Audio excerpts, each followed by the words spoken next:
The idol of the Odeons was how they described Dirk Bogarde. Handsome, charming and stylish. In Britain of the mid-50s, he was the nation's biggest box office draw, his popularity outstripping that of any star from Hollywood. Under contract with the Rank organisation, he started out playing villains in films like The Blue Lamp. But his star soared after he was cast as Dr. Simon Sparrow in the hugely successful Doctor series, and from that moment on, pin-up status was assured. In the early 60s, Bogarde had just left Rank, and he went to Hollywood to play the composer Franz Liszt in Song Without End. The film was not a success, but the role earned him a Golden Globe nomination, and it's the starting point for this conversation with Robert Robinson from the programme Picture Parade. You're one of the few English screen actors who command attention in America, command real attention, which is underwritten with real money.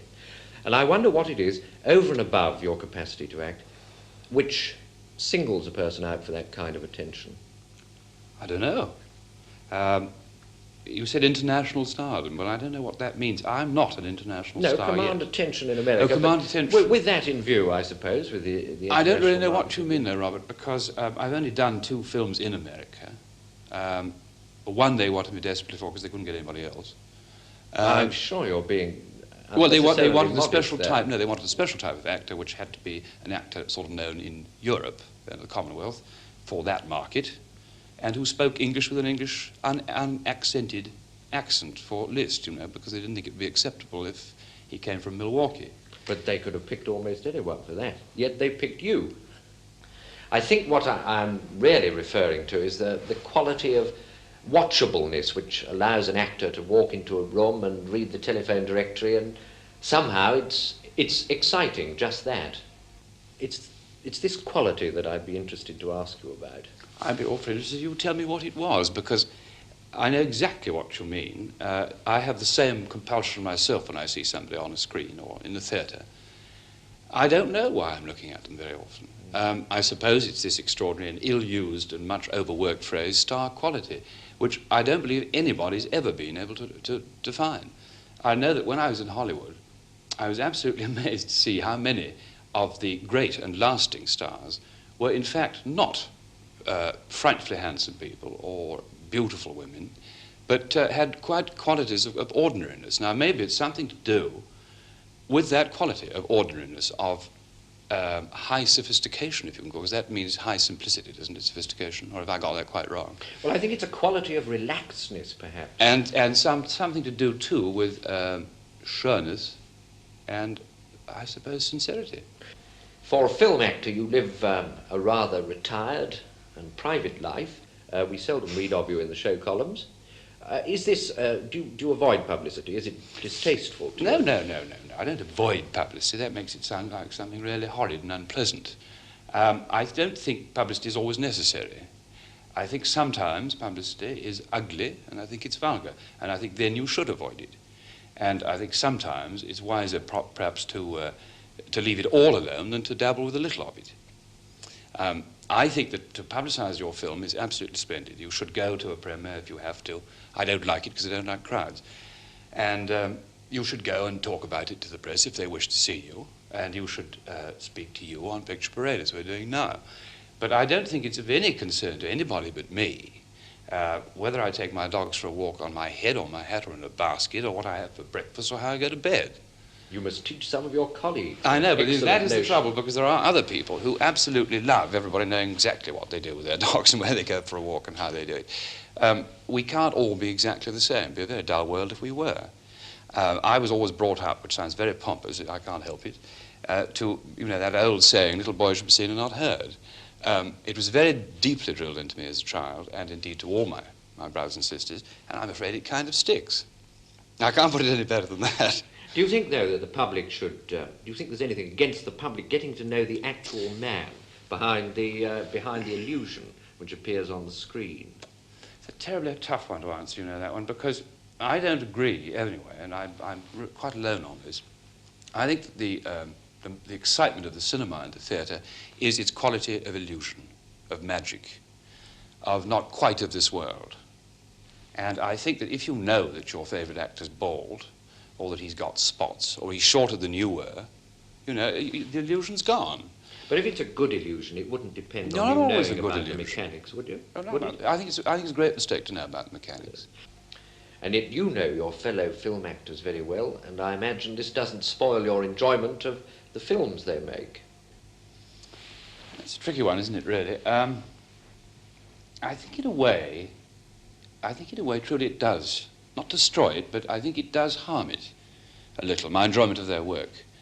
I remember with Kay Kendall, who was one of my greatest and dearest friends, I was never absolutely convinced that Kate, I was never quite satisfied, which sounds conceited and impertinence, but you understand what I mean. I was never quite satisfied that Kate had done the best possible job in a film, because I knew her far too well. I knew every trick, every mood, and I was able, therefore, not always to see the work that she really was doing. So it did kind of, familiarity did kind of blunt the brilliance of her work for me a little. You do little stage work now, and I think I read somewhere that on the last 3 occasions you appeared in the theatre, you became ill, and that as a consequence you decided that you do no more stage work. Is this resolution holding good? Yes, it is. It's a great temptation. I made everybody promise faith that if I ever looked as I was moving towards the stage door, they had to shoot me. The thing about it really was that I'd been off the stage for far too long, and too long a gap. I mean, to be off the stage for sort of 3 years and do, say, 12 pictures, which is what I easily have been doing, 3 a year, or 9 pictures, whatever it is, my mathematics.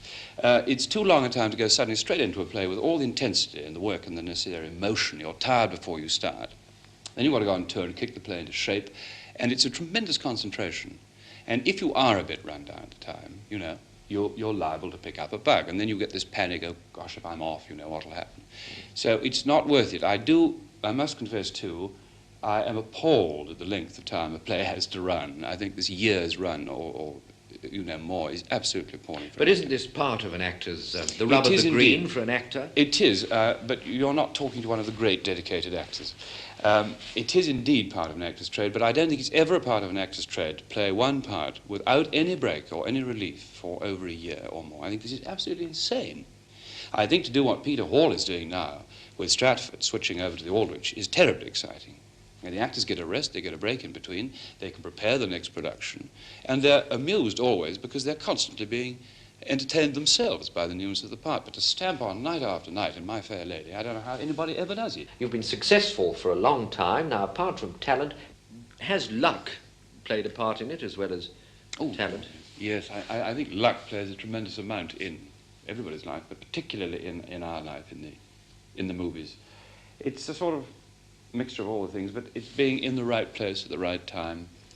Maybe even a silly thing as meeting the right man at the right party. You know, he suddenly says, my God, you're just what I wanted, why didn't I think of you? Luck has a tremendous part of our job. I mean, you can plan it all ahead very carefully, and say, I'll do this kind of picture and then that kind, and vary the roles. But at the end of it all, you know, there's this awful element of luck which still comes in. A few months after that interview came the release of a film that arguably changed Bogarde's career forever. Victim. I played Bogarde's wife. It was directed by Basil Dearden and the first movie to ever use the word homosexual. Many now say Victim helped change attitudes to homosexuality in Britain. Bogarde's part was a sympathetic gay character, a successful married barrister who risked his career fighting a ring of blackmailers. Here he talks to Barry Norman about what drove him to tackle such a controversial role. I thought when there's a point of statement that you can make in the cinema, and you might as well use the cinema to make a statement as opposed to just flopping around with the, you know, left profile for every shot and your hair permed and your teeth capped and, it was self-disgust, I think. I was too old, you see, really. I didn't start at 18, I started at 27. Yes, we always look very young, of course. Well, fortunately, that's been the family. But then you were what, to about 40 playing 30-year-olds, and that was... I was about 40, 41. I was always playing 30. And they say, well, you can get away with 25, which made me even feel more disgusted, you know. Then all these little kids writing letters saying, we love you, want to marry you. And so I was sort of a pop singer. Well, anyway, all that was beginning to change, and I decided the wind of change was coming with this pop thing. When Bill Haley started to come in, I realised that the film stars were going to go out. Yes. So at least I was absolutely right on that score. Yes, indeed you were. And I cleared off into the right kind of movies before the bottom fell out of popular cinema. Because all the fan adoration that I'd had for years and years and years from little girls and teeny boppers, you call them, and things like that now, and the people like Maggie Lockwood and Stuart Granger had before me, they disappeared. They went into a sort of mist after Four Little Boys from Liverpool, called the Beatles. But by that time... That time I cleared. Yes, because you'd made Victim by then. Yeah, I'd made all the Nocifers, yeah. And Victim, of course, was a considerable breakthrough as a film. It was a big breakthrough as a film. It's a very brave film. It's something that Basil Dearden's never been respected or rewarded sufficiently for. When Basil died and he got that obituary, I was so ashamed that they didn't bother to say he actually altered the course of English cinema, as much as Losey did. Because it was the first film actually to take homosexuality as a serious subject, wasn't it? Yes, it was the first film to take it serious as a subject and present it as a serious subject, to present it as a problem that was solvable and that everybody had. You know, it wasn't sort of like having some dreadful unknown disease. Lots of people had it. It was a reasonable thing to have. You can't hope to keep this out of the press. It's not as though you can go into court as Mr. X. You're too well known. I don't want to. I believe that if I go into court as myself, I can draw attention to the fault in the existing law. Knowing it'll destroy you utterly. Yes. We're going to need each other very much, aren't we? No. I'm going to go through this alone. I don't want you here when it happens. I started this thing. I've hurt you terribly, I know that. But I can just get through it to the end if you're not here to face the final humiliations. They're going to call me filthy names. My friends are going to lower their eyes, and my enemies say they always guessed.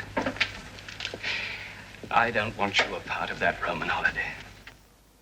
But it was particularly bold for you, I would have thought, because you had this sort of following of little girls, and then to appear in a film as a homosexual, They didn't mind me being homosexual at all, because, you know, most people think that being queer means that you've got flu. They didn't know anything about that at all. I didn't bother them. What did bother them very much was, anyway, it was all beginning to break away, that pop thing. As I said, because the kids were coming in, a new form of adoration was coming in through the pop singers and through rock and roll and through music. But what they did get upset because I had grey temples. I was playing a 45-year-old man when I was only 40, and that really bugged them frightfully. So I thought, well, now here it comes. I've got the lines here and all the wrinkles coming in here and the makeup going on, the white temples stuck in.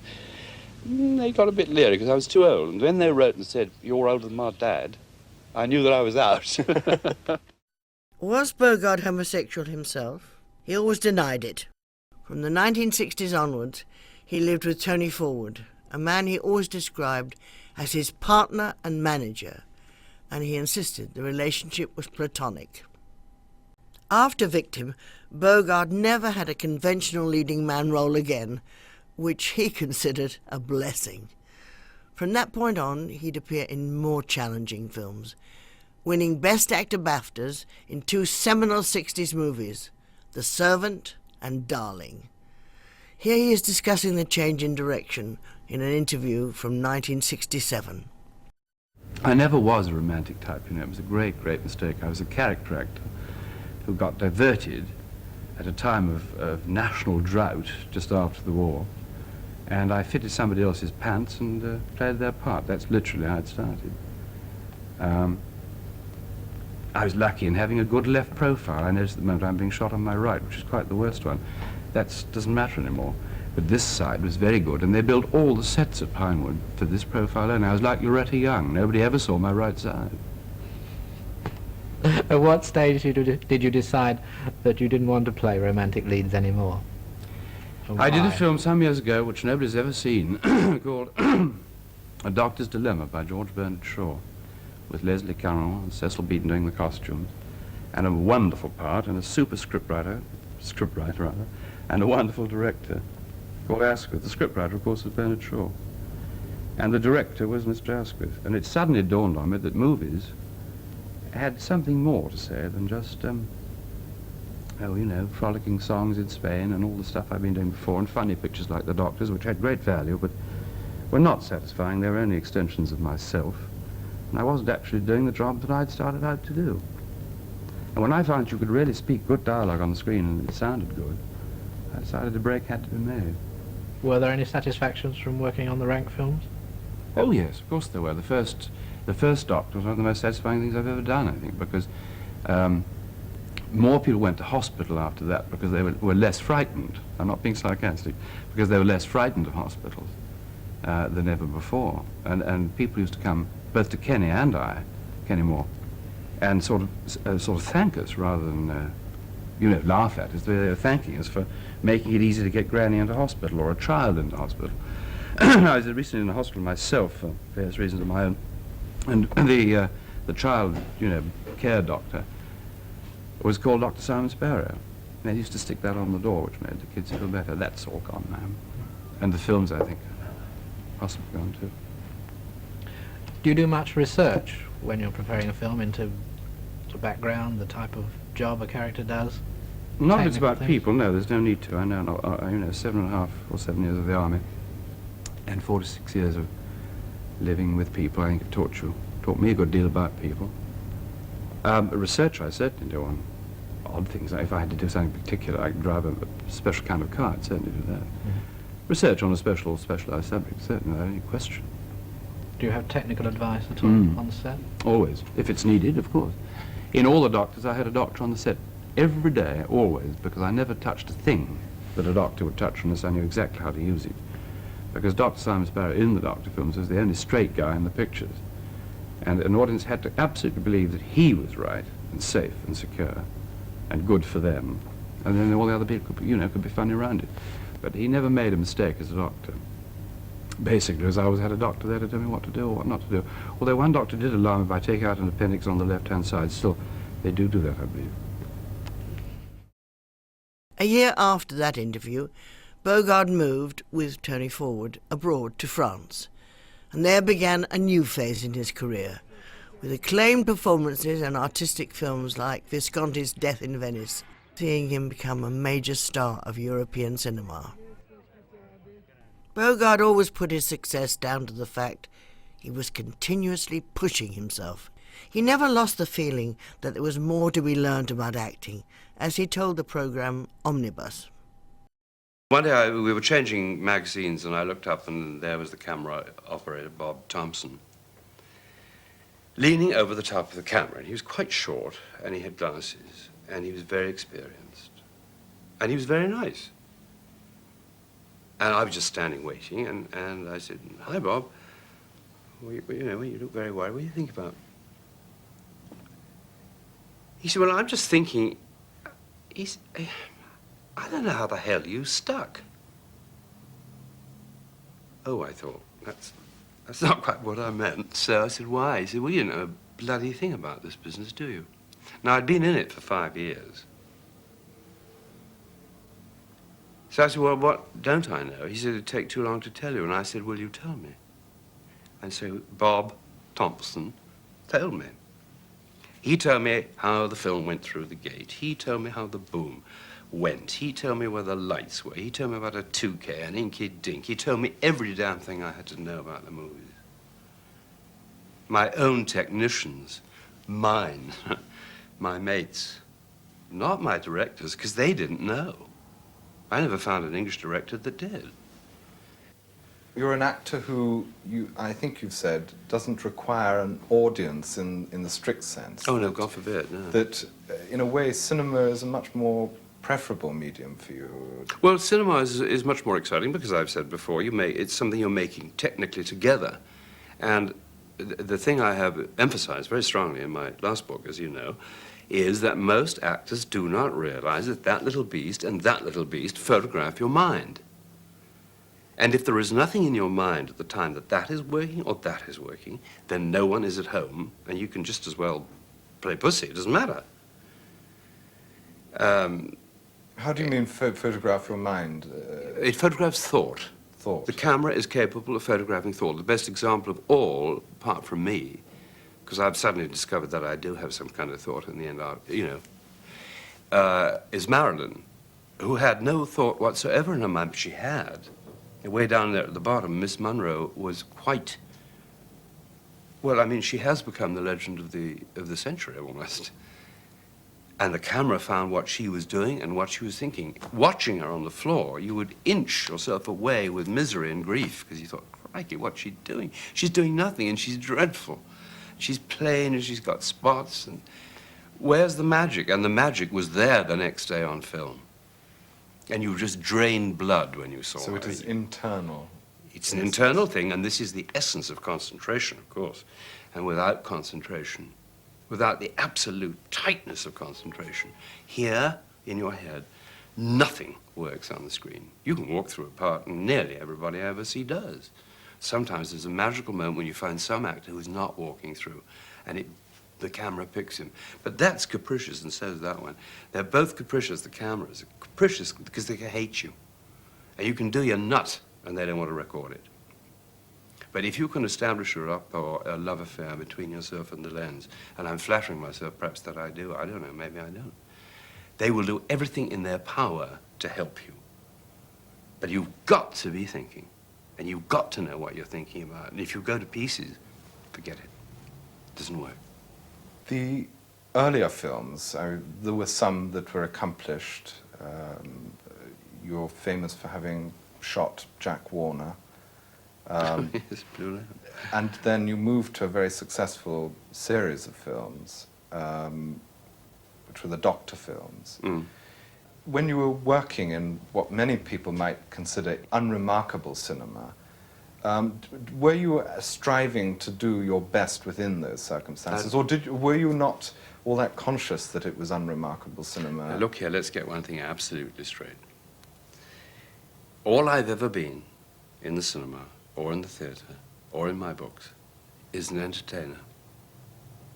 Nothing more and nothing less. That's all I am. And anything I do to the depths of my gut. I would never, as I said, cheat anyone. I never considered those films as crappy or stupid or whatever they were.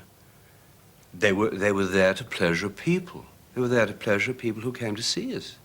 You don't betray that faith. You don't betray people that have staggered miles in a snowstorm or something to get to the movie to see you. You do everything you can. And people met and married in movies that I made. They dated. A whole world. I have 3 or 4 generations of people that I am directly responsible to. I couldn't possibly say that I did anything more than do the best of, the best thing I could do, the highest point of my ability, and never once to look down on it. I couldn't do. And I loved the cinema too much anyway. That was another thing. It was growing. When I found that a crew was working, and that was working, and that was working, and how it worked, and this was working, the boom. Then gradually all these wonderful things it came in, and I was being taken in again into a force like I had been in the army, and producing something at the end of it. But I was very, very proud of those films. I mean, some of them were rubbish, I admit. But people like rubbish, you know. People don't want always to be educated. Acting success and European stardom wasn't enough for Bogarde. The 70s saw him also branch out into a new career as a writer. By 1983, 3 volumes of memoirs and 2 novels had all earned rave reviews and become international bestsellers. But how he started writing was a story in itself, as he explains here to interviewer Tony Bilbo. One day I got a fan letter, so-called, from a woman in America who'd been sitting under a hairdryer in her hairdressers in a small town in America. And she had read a magazine to pass the time, which she found rather distasteful. It was a woman's magazine, and it was an English one, and rather a cheap one. But in it, to her astonishment, she saw a picture of a house that once had belonged to her. This is a hell of a long preamble, you'll have to excuse me for that. And in front of the house, grinning like an idiot, was I, myself, there. And she didn't know who I was, because she never went to the movies, and she wasn't that kind of person. But she did recognize the house, and she saw pictures inside. She read the rather sorry little article about me, and realized I was an actor of something and lived in England, and lived in this house, which she'd lived in for 10 years. She'd found with her husband in 1929, and lived there until 1939, when the war broke out. They had to go back to America. So to cut a long story short, she wrote me a letter. Very pathetic, very polite, very tiny, very neat, no great deal, and sent inside a very small brown sepia picture of the house as it had been in 1929, covered in brambles and nettles. And she wrote, and simply said, it's a great impertinence to write to you. I don't know who you are, what you do, but I do know the house. Has it changed very much? And that was all. And I don't know why. I never reply to letters because it's impossible anyway. There isn't time, and I can't deal with so much. But I did write to her. I wrote to her back. We wrote to each other for the next 5 years. I think I'm right, yeah, next 5 years.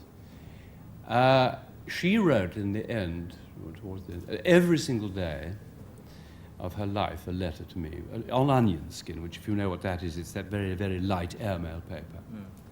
I wrote 3 or 4 times a week. But when I began to put her all together and realized that she was dying, I wrote a postcard, at least a postcard, every single day until 1975 when she died.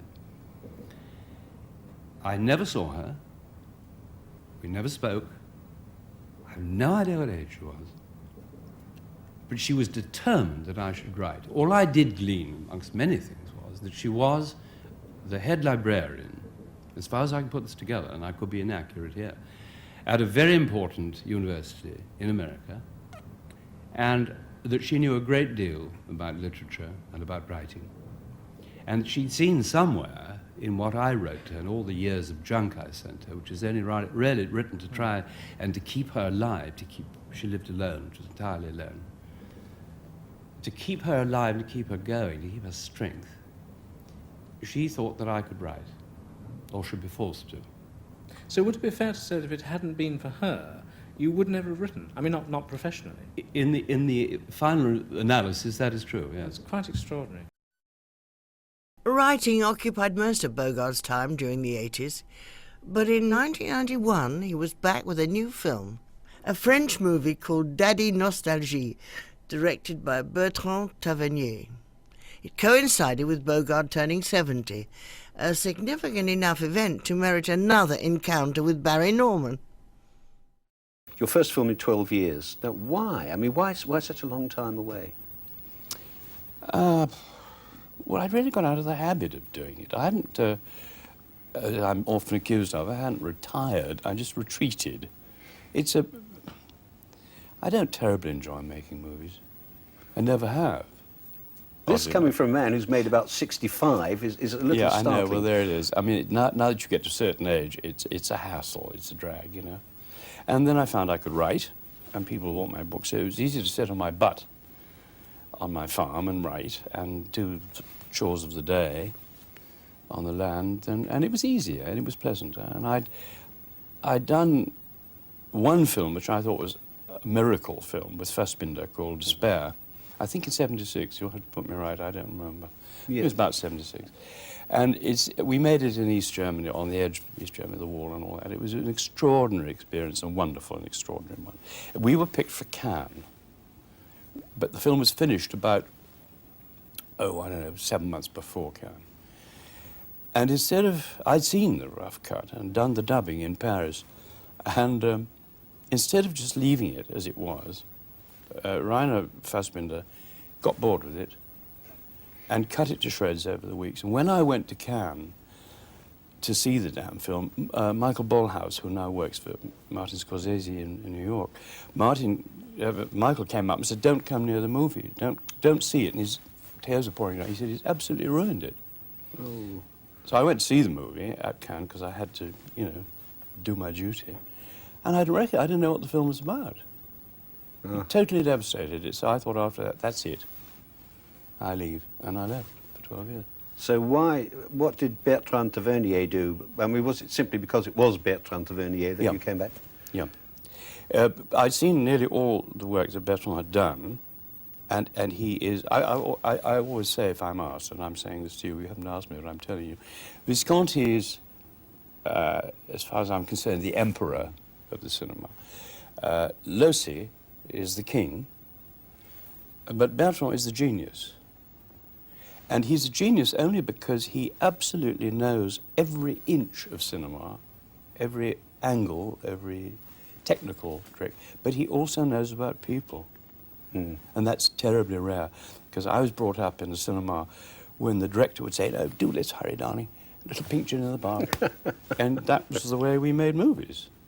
To find somebody who actually really wants to scoop the yolk out of your egg and savor it is fairly exciting. So what happened? I mean, did you put a lot into the script? There was a lot of rewriting going on, because I know you weren't happy with the script even when you agreed to do it with Tavernier, were you? Well, there was a rewrite, which I got, and Bertrand came to London to see me, and I said I'd do it, because he was doing it. And there was a rewrite which was still a bit cutesy pie. There were an awful lot of pussykins and daddykins. Kind of I'm man, not a daddykins type, you know. And neither was he. And we'd both been through some fairly grown-up experiences in our life, like death and life and all those things. And he just was experiencing it through the death of his father, who was dying at that point. And we kind of put it in turnaround. I'm very careful what I say here, because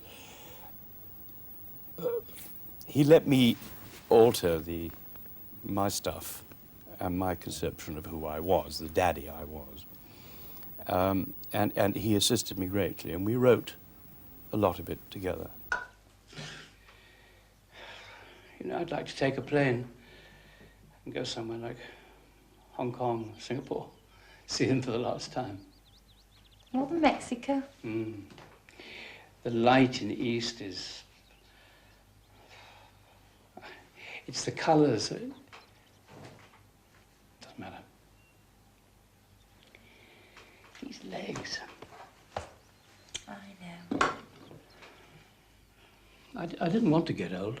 Playing a man who was dying, and you had, I mean, you'd had a stroke, which, thank God, you appear to have recovered from fully about 4 years ago. That must have been an experience you could have used, surely. Was it the memory of that you used in playing the part? Or do you not believe in that kind of thing? I mean, how do you... Well, I mean, you know, Barry, come on now.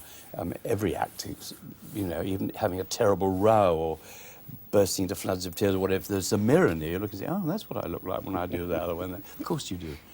You squirrel everything away for some use, some later projection of whatever you're doing.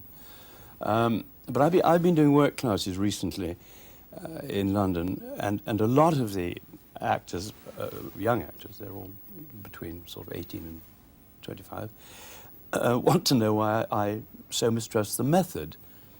And my point is that I don't see any point in being shoved into a dark room for 3 months and told you've got to come out as a tin of condensed milk. Because that is not acting. It's not screen technique. It is not screen acting. You know, most people do a sort of cornflake packet performance. And what I find so exciting about working with people like Tavernier and in Europe, I haven't made a movie in English since '66. No, I know that. Yeah. And then they were always for foreign companies, Paramount or MGM. But they don't ask you to do the cover. They want to know, it's like an onion. They want to know, peel the skin off bit by bit and come right down to the nitty little tiny bit in the middle, which is the heart of it. And so giving, in Daddy Nostalgie, giving Daddy a different, bad-tempered, very selfish, rather like a car salesman with the wrong kind of matching handkerchief and tie, it's not quite right. He's like a politician. But those things I found terrifically exciting, to make him, because, you know, after all, he's married to a woman who no longer speaks her language to him, or his. So they're absolutely lost. And there's nothing to talk about. And he's retired, he's dying, and they're living in this dreadful little town in the south of France. And all she's got is her bridge, and all he's got is listening to her playing bridge, you know. I mean, it could be very gloomy. I don't think it is, because a nerve is touched. Indeed there is. Another nerve that perhaps you touched, I don't know whether this was inadvertent, but there is a scene in which you talk about the xenophobic middle-class Britain which your character had left. I just wondered if that came from the heart. Yes. It came from me, anyway. Merci, mademoiselle. And you know, when I think that I could have ended up like those thousands of retired businessmen who live in those dreary little bungalows outside Brighton or Budley Salterton, pottering about in their rain-drenched, gnome-ridden gardens, sipping their sherry or their Horlicks, waiting for the 9 o'clock news on television, loathing all bloody foreigners, hating and mistrusting anything beyond their sceptred isle. When I think of that, it makes me really ill. You left xenophobic middle-class Britain for, the best part of 20 years. Why did you do that? Oh, gosh, why did I do it? Well, there's no reason to stay. I mean, the last thing I did here, as I've said so many times before, the last thing I was asked to do here was a voice-over for a television for the Forestry Commission. Really? About felling pine trees in the north of Scotland. I mean, well, if it's come to that, and I've never been asked to come back. Well, that's not quite true. David Putnam asked me to come back. But, I mean, nobody's asked me to work here. I mean, I think I'd run my limit, Barry. You know, I was in the movies I started in 47, above the title, right? I think people had got awfully used to me. And then a new group came in the beginning of the 60s, and they didn't want my kind of work, or indeed my kind of name. They wanted the new boys, you know, the Terence Stamps, the Albert Finneys, the Tom Courtneys, and they got them, and quite rightly too. But we were pushed, we were out. And I realized that in time, the Beatles are making a new sound. The movies were becoming gritty and grainy, and a lot of people were not growing up with that fact in this country. But they were in Europe, and they'd always been that way, and that's when I went back to Europe. And in fact, from a professional point of view, that was the best thing that could have happened to you. Oh, gosh, the last 22 years of my life were the greatest ever. Critically. And I mean, not critically, but I mean, from the point of view of film. Oh, yeah, sure. Because the curious thing now is that you are much more, I think revered is the word, in Europe as an actor than you are in this country. Well, revered is a very strong word, but yeah, I'm better known, yes. I mean, yes, of course, I'm big fish in a very large pond in Europe. I'm a European player. Yeah, well, yes. But you realise that something extraordinary, I only realised coming to see you today, that all the time I've been working abroad, I've only once played an Englishman. That is right. They've all been Germans. Yes. Yes, you're good as a German, yeah? I'm very good as a German. Born in the wrong country. I tell you what, though, I mean, for all that you were saying, you are a marvellous survivor, aren't you? I mean, it's 44 years now with the name above the title. The name is still above the title. I mean, it won't come down either. Oh, you insist on that, don't you? Yeah. Why? Because I still believe one of the earliest things I was ever told when I first joined the business in 47 was, you realise what's happened to you, don't you? This is the rank organisation. You are unknown and you are going to carry a movie. Do you understand what that means? I didn't know what it meant. I learnt. Sure as hell I learnt. And I thought, right, if it's going to cost this to carry a movie, I'm going to do it all for the rest of my life. And I have. And I'm not going under the title. That's why I don't do those cameo parts. I mean, I'd rather write a book or review a book for a newspaper or whatever. But I won't go underneath. I still carry a movie, and I still do. Daddy Nostalgia in Italy, for example, is one of the biggest box office hits ever known there. Is it really? Yeah. It's made milliards, not millions, but milliards of lira. Now, So why? I don't know why. Well, that's the question I was going to ask. I mean, it's marvellous that, you know, 44 years ago you started as a star, and now here you are, age 70, and many happy returns of the great day. Still a star. How have you managed that? I think it's... I don't know, really. Learning my trade, being taught, and being very selective, and choosing the right people to teach me, and never being greedy, because I never earned what we call Kane Connery money at all. I don't denigrate either of those gentlemen. I mean, I just did not earn that kind of money. The most money I ever made in my life was in despair. I got $200,000 for that. And that was the biggest sum of money I ever earned, in one lump. I didn't want more, as long as I had a small portfolio and I knew, you know, I kept my money in an OXO tin. It practically was that. And that suited me very well. But I'd rather do the job well and have a decent job to do. I'm not interested in doing 3-day bits in, you know, a warehouse at Wapping, in a cutaway coat and handmade buttons. Who cares? Is it literally really true that you haven't been offered anything at all or anything worthwhile in the cinema in this country? No, not entirely true. David Putnam, who I respect greatly, did ask me to do a film called The Mission. But I really couldn't get away, and I thought that I was very much too old to go clambering up and down waterfalls. I was in my mid-60s. Which role was that? The Jeremy Well, Irons it was role? later played by a younger man. Yeah. And, yes, indeed, David did ask. But no, I'm not asked. Does that make you feel at all bitter? No, not at all, because I don't want to work here. John Boorman, indeed, he's another one. He's asked me to work here. But I am a European, and the way we work in Europe is totally different to the way we work here. Why then did you come back to Britain? I came back because I was forced to come back through ill health of my partner and manager who was living out there, and he had terminal cancer, and when we knew that it was terminal, he wanted to die with his family, and that meant his immediate family and his son and his grandson, so we came back, and I just hadn't... Then I had a stroke after I'd packed up, you know, packing up something I thought I'd live in for the rest of my life in 3 weeks was quite difficult. Do you feel you belong here now? No. Does that mean that you're unhappy? No, I'm not at all unhappy. I mean, I'm back living in Chelsea, which is where I started. I'm full circle, because I started there at 16 at art school in Manresa Road. So I know everywhere there. My father was a student there. My mother was a student there too. You know, I'm back where I was. I remember Peter Jones being built. That does go back a few years. Yes, it goes back a few years. And I saw Judy Garland for the first time in my life at what was then called the Royal Court Cinema. Oh, yes. But no, I'm all right. But I mean, every morning I wake up and think, well, you're still here. I mean, that means that A, you're alive, and B, here you are.